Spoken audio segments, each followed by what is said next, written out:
Hello everybody, Jeremy Dickinson here. Thank you for watching. This is part 2 of my video lecture series on Mencius, and what I'm going to do in this video is continue my discussion of his theory of human nature. And to do that, what I want to do is consider a couple of the arguments that he gives, and then after doing that I'm going to discuss a bit more about his theory as it pertains to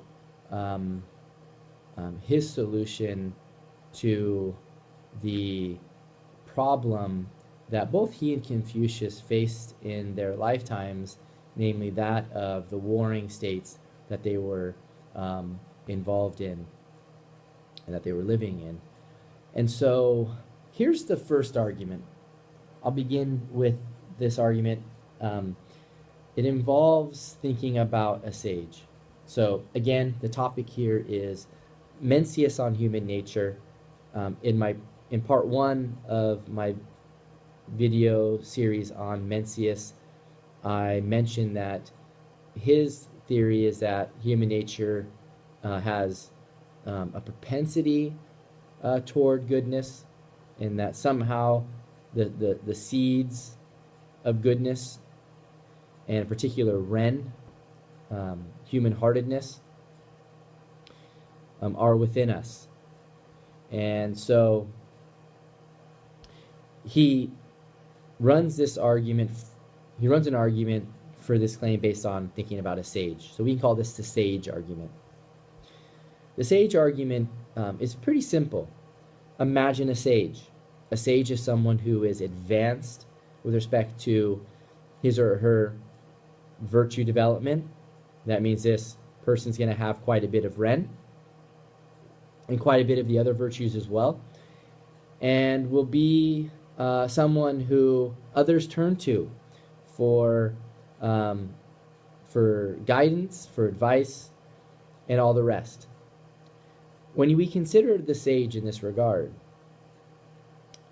Mencius tells us that we see a predisposition toward that which is good, and that just gets developed in the sage to a significant degree. That's true of then the nature of the sage. The sage's nature is to have these predispositions toward being good, and then the sage is someone who lives up to those predispositions, who develops them into actualities, if you will. But all human beings, sage or no, have the same human nature. So if the sage has this predisposition in him or her, then so does every human being, because the nature as a nature would have to hold in every case. So human beings, we all share the same nature, we all have the same humanity, perhaps is the way we could put it. So if that's true, then the sage doesn't have a different human nature than we have. In fact, we have the same as the sage has. It might turn out that the sage has capacities greater, or has other fortuitous things happen in his or her life, which allows for the more efficient and superior development of the virtues. But still, our nature is the same in that regard. We're all good in the sense that we all incline toward the good, just like the sage does. That's the first argument. The second argument involves thinking about a child who falls in a well. So we can call this a child falls into the well argument. And we can see this argument developed in Mencius's writings. He says, the reason why I say that humans all have hearts that are not unfeeling toward others is this. Here's a claim about human nature. The reason I say that human nature is such that humans have hearts that are not unfeeling or not uncompassionate toward others is this. Suppose someone suddenly saw a child about to fall into a well.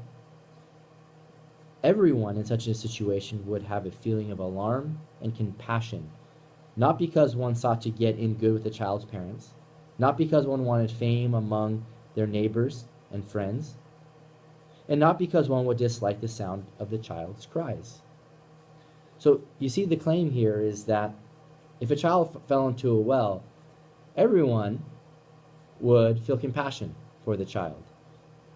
Everyone would use that compassion to try to help the child.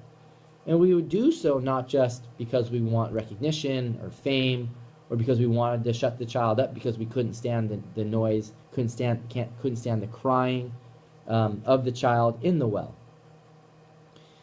Now, when he says everyone, he probably means most everyone, or generally people are like this. Certainly, we can imagine counterexamples where people are just not compassionate in any way, shape, or form. But still, by and large, people are inclined to respond in this way. He says, from this, we can see that if one was without the heart of compassion, one is not human. So he seems to be countenancing the fact that some of us might be inclined not to feel compassion. In that case, he says they're not properly human.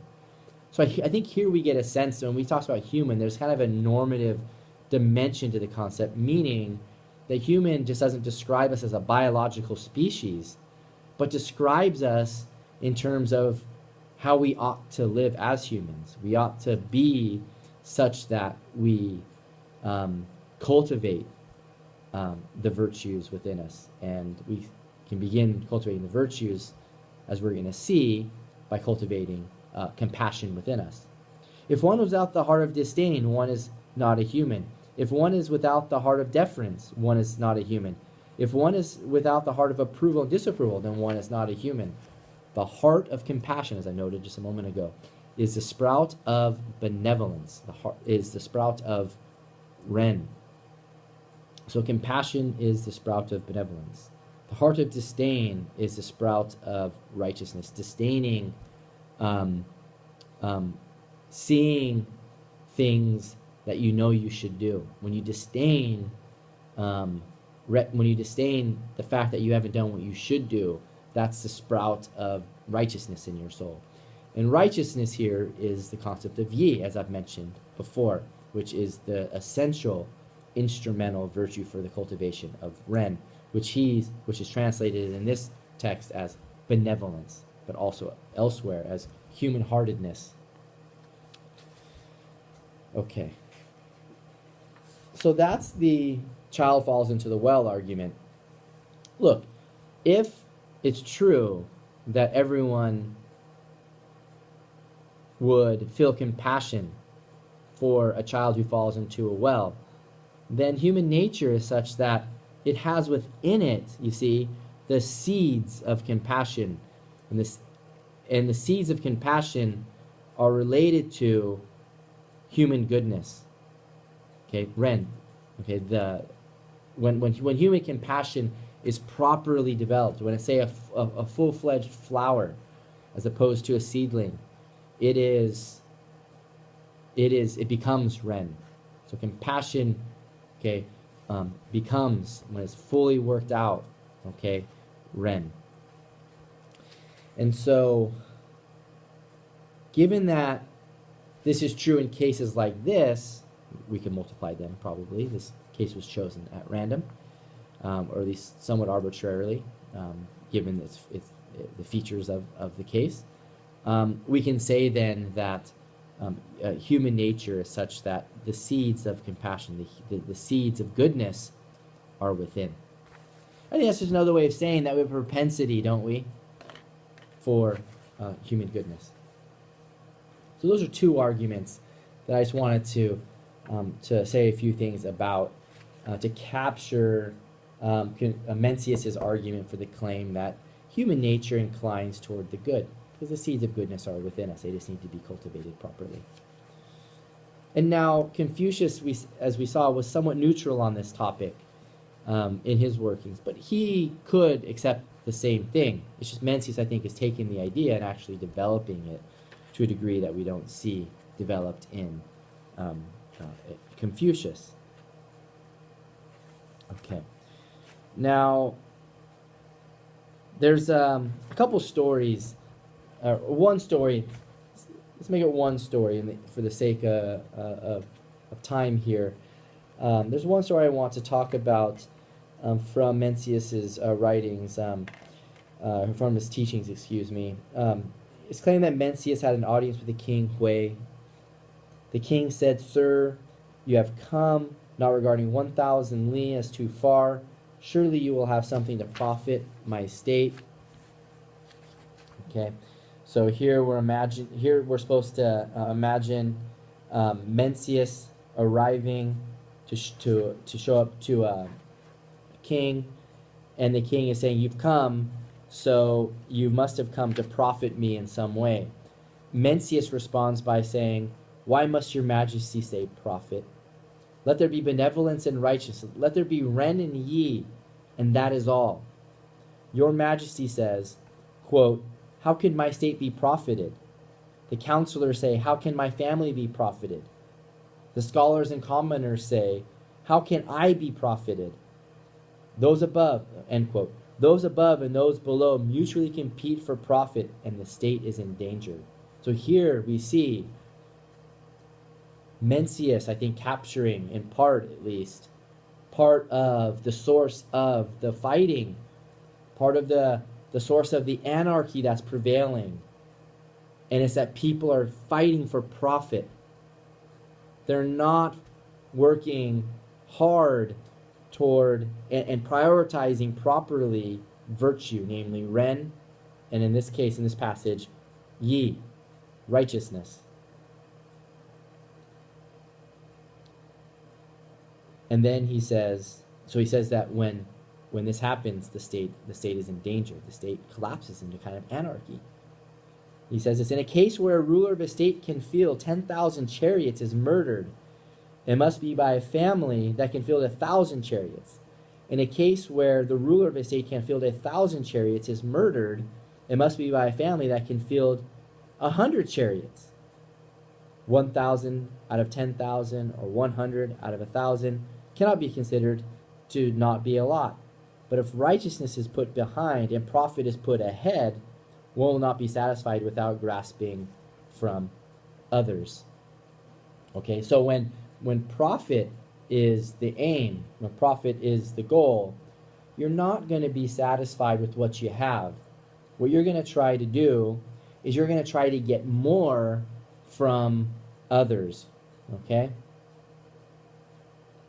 So the description here of the chariot seems to involve the idea that if you have 10,000 chariots, okay, these are vehicles that rulers would use to go to war in.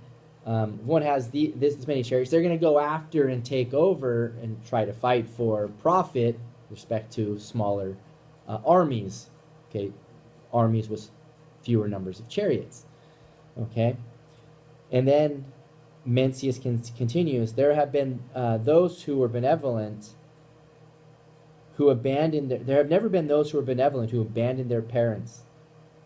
There have never been those who are righteous and put their rulers last. Let your majesty say, okay, instead of getting profit, benevolence and righteousness, and that is all. Why must you say profit? So he's really chiding, he's really getting into this master who's all about profit. And he's saying that the focus shouldn't be profit. When the focus is profit, that's what leads to war. You say the profit motive is what leads to the warring. It leads to wanting more. It leads to making efforts to get more. And these efforts involve using chariots, which means involves going to war, which involves killing, and involves insecurity, and involves badness overall, really. And what Mencius is saying is the thing that the ruler should be saying always is benevolence and righteousness, either in word, but I think more so what Mencius would say, in deed. That is, they live such that you're benevolent and such that you're righteous. And this will trickle down to the citizenry, just as Confucius would have said. Okay, so this concludes my discussion of Mencius, okay, the Confucian thinker of the 4th century. Thank you all for watching. Have a great one. Goodbye.